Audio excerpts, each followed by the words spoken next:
सरांनी जे इंट्रोडक्शन दिलं माझं की माझी नवीन सिनेमा जो येतोय आणि तो सिनेमा नाव आणि त्यांच्या पोचतोय, याचा खरं सांगू तर आनंद तुम्हा सगळ्यांना थँक्यू म्हणायचं आहे. कारण याच्या आधी आम्ही एक पत्रकार परिषद ठेवली होती कोल्हापुरात, पण जेव्हा आम्ही प्रमोशनला आलो होतो आणि तेव्हा आम्ही त्यांना सांगताना तेच सांगितलं होतं की मराठी सिनेमा मोठा करताना ना त्याच्यात सगळ्यात मोठा वाटा तुमचा पण असतो.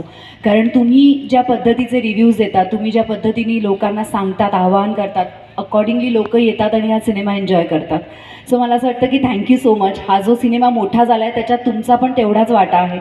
आज आम्ही या सिनेमाच्या निमित्तानं महाराष्ट्रभरात फिरतो आहे आणि जेव्हा क्रीडाईबरोबर माझं असोसिएशन झालं तेव्हा ह्या सिनेमाचं काम सुरू झालं होतं. म्हणजे आता सिनेमा प्रमोशनसाठी येणार आणि खरंच क्रीडाईचे खूप आभार. क्रीडा इज लकी फॉर मी की त्याच निमित्तानं मी कोल्हापुरात आले आणि मला तुम्हा सगळ्यांना भेटता आलं. मला खरंच सांगावं असं वाटतं की ना कोल्हापुरात म्हणजे जेव्हा माझं करिअर सुरू झालं तेव्हापासून अशा खूप कमी इव्हेंट्स आहेत की ज्या निमित्तानं मी कोल्हापुरात येते.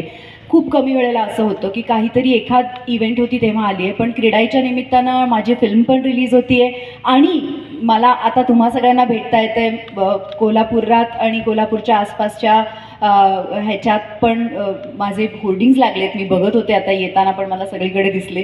तर ज्या पद्धतीने मला रिस्पॉन्स मिळतो आहे, माझ्या सिनेमाला रिस्पॉन्स मिळतो आणि तुमच्याकडनं जे प्रेम मिळतं ते खूप जास्त आहे. So thank you so much CREDAI. क्रीडाईबद्दल सांगायचं झालं तर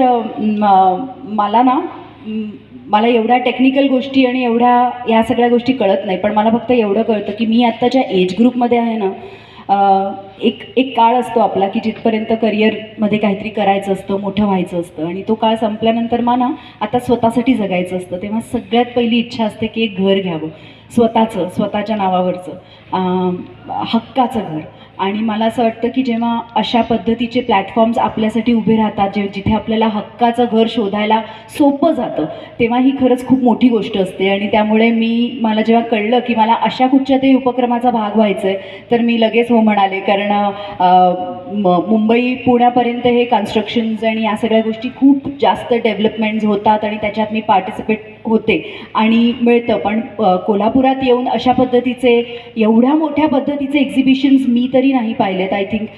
तर त्यामुळे मला खरं तर आय एम लुकिंग फॉरवर्ड. मला खरं 1 तारखेची मी वाट बघते की जेव्हा इथे सगळीकडे मला वेगवेगळे स्टॉल्स दिसणार आहे आणि इथे उपलब्ध माहिती जी असणार आहे ती आमच्या जनरेशनसाठी स्पेशली ज्यांना घर घ्यायचं आहे, ज्यांना उद्या उठून स्वप्नाचं घर बनवायचं आहे, त्यांच्यासाठी खूप महत्त्वाची ठरणार आहे. सो